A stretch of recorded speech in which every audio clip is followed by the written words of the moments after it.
አይነ በሲሩ አፍቃሪ ክፍል 16 ትንሹ አህመድ የታላቅ ወንድሙን መምጣት በጉጉት በመጠባበቅ ፀሐይ ብርታቷ አልፎ ደክሟል። ወደ መጥለቅ ተቃርባለች። አህመድ ወንድሙን በመጠበቅ ላይ ታቹን በመባዘን ሙሉ ቀኑን አሳለፈ። የሚመጣው ሰው ሁሉ ወንድምህ ነኝ የሚለው እየመሰለው የደወለለት ስልክ ሁሉ የታላቁ እየመሰለው ጠበቀ። ስልኩንም ደጋግሞ ደወለ፣ ስልኩ አይሰራም። አሰላሙ አሌይኩም ወራህመቱላሂ ወበረካቱ። ውድና የተከበራችሁ የቻናሌ ቤተሰቦች ሰላም፣ እንዴት ናችሁልኝ? እኔ በጣም ሰላም ነኝ አልሐምዱሊላህ። እንዴት ተለመደው ወደ ቻናሌ ተከስቻለሁ። አይነ በሲሩ አፍቃሪ የሚለው ታሪክ አብራችሁ የቆዩ። የወንድሙ አለመምጣት አስጨነቀው። የወንድሙ አለመምጣት አስጨነቀው።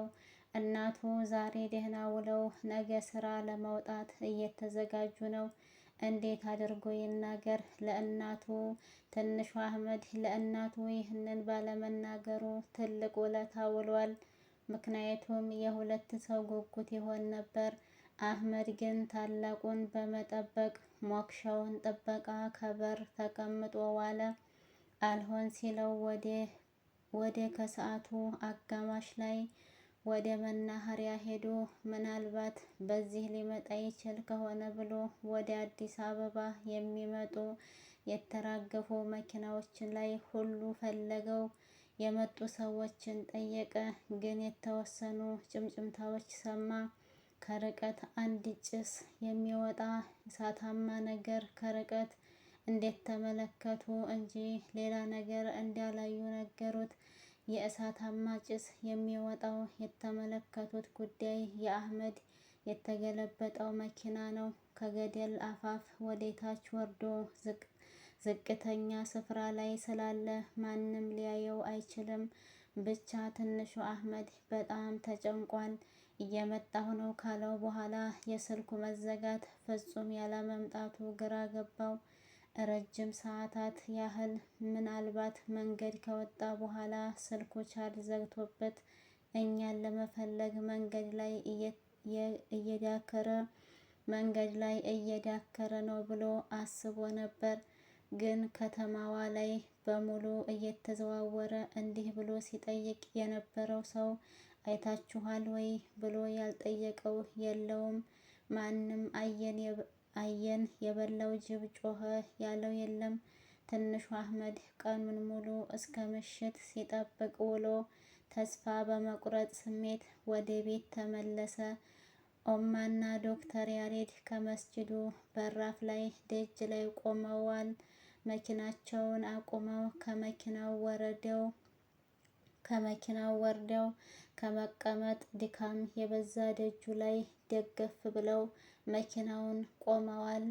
ይህ የሆነበት ምክንያትም ሱብሂ ለመስገድ የገባው ሱለይማን ዙሁርን ሰግዶ አሱርን ጭምር ሰግዶ እስከ አሁን ድረስ ያልወጣው በመሆኑ ነው። እሳቸው በጸጥታቸው፣ እሱ ደግሞ በሃይማኖቱ ምክንያት የወንዶች መስጂድ ገብተው የሱለይማን ሁኔታ ማስተዋል አልቻሉም። በአይናቸው አይተው ያለውን ነገር መጠየቅ አልተቻላቸውም። ግና የመስጅዱን ጥበቆች ደጋግመው እንዲያዩላቸው ሲነግሩ በሁሉም ሰዓት ሱለይማን ደጋግሞ እየሰገደ ስጁድ እየወረደና ለጌታው የምስጋና ዱዓ እያደረገ እንደሆነ ከርቀት ያዩት ሁሉ ነገሯቸው። እሱ በመስገድ ላይ ነው። ለጌታው አመስግኖ በማይጨርሰው ቃሉ እስከ እድሜው ፍጻሜ ድረስ እንኳን አጎንብሶ ቢሰግድለት አይጠግበውምና ለሌሊት ለሱብሂ ሊሂድ ብሎ መስጂድ ከገባ ሰዓት ጀምሮ ቀን 11 ሰዓት ድረስ እዛው ነው ያለው። ሱለይማን ለአፍታ እንኳ ወደ ደጅ አላየም። እህል ሳይቀምስ ከጠዋት ጀምሮ እዛው በምስጋና ከጌታው ዘንድ ተደፍቶ ዋለ። ሱለይማን የአይኖቹ መመለስ ከምንም በላይ ያስደሰተው የትላንትናው አስታውሶ ህይወት እንደሚኖረው ሳይሆን ለወደፊቱ ለሚጠብቃት በቅርቡ ለምትመጣው መሬም ነው።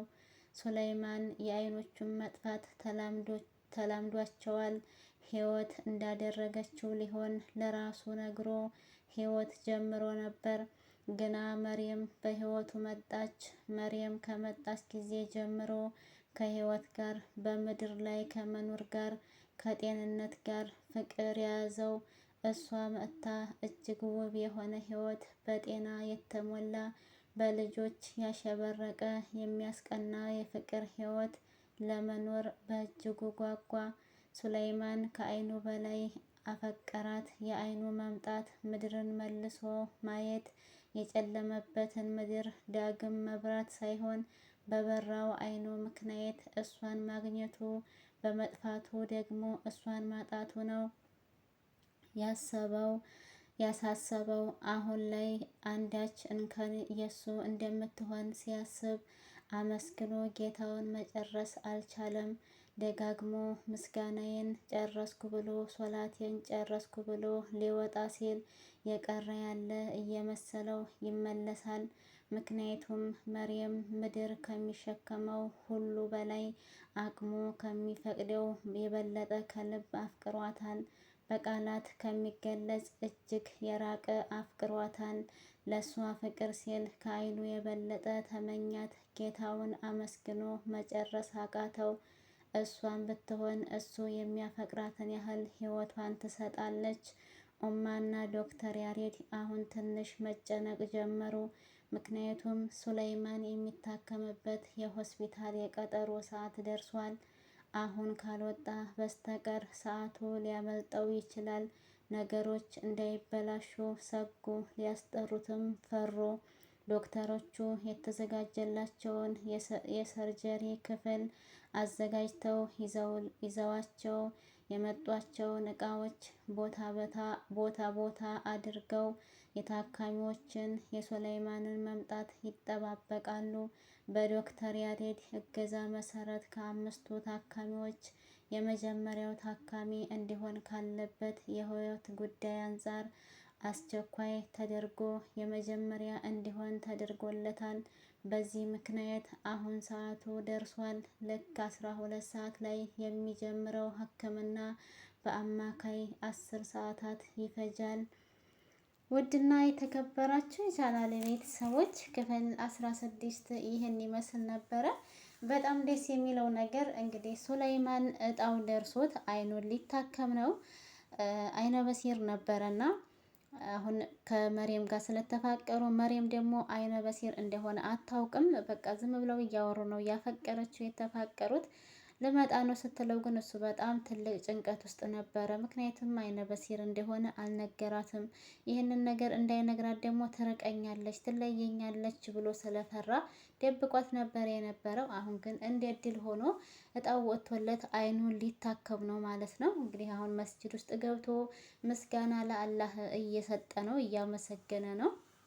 ምክንያቱም ሁሉንም ነገር አላህ ነውና ያስተካከለለት። ለአላህ ምስጋናውን እየሰጠ መስጂድ ውስጥ ገብቶ ቆይቶባቸዋል። መታከሚያው ሰዓት እንግዲህ እየደረሰ ነው። እስኪ ያስጠሩታል ወይስ አያስጠሩትም የሚለውን ደግሞ ቀጣይ ክፍል ላይ ይዤላችሁ የምመጣ ይሆናል። ለዛሬ የነበረ ቪዲዮ ይህን ይመስል ነበረ። አብራችሁ ስለቆያችሁ ከልብ አድርጌ አመሰግናለሁ። ለነበረ ቆይታ ከልብ አድርጌ አመሰግናለሁ። ለቤት አዲስ የሆናችሁ ሰብስክራይብ አድርጉ፣ ነባሮች ደግሞ ላይክ፣ ሸር እያደረጋችሁ አበረታቱኝ፣ አይከፈልበትም። ሀሳብ አስተያየታችሁን ኮሜንት ላይ ጻፉልኝ። መምጣታችሁ ካልቀረ ቪዲዮ ጨርሳችሁ ይሉኝ። ሰላም አለይኩም ወራህመቱላሂ ወበረካቱ።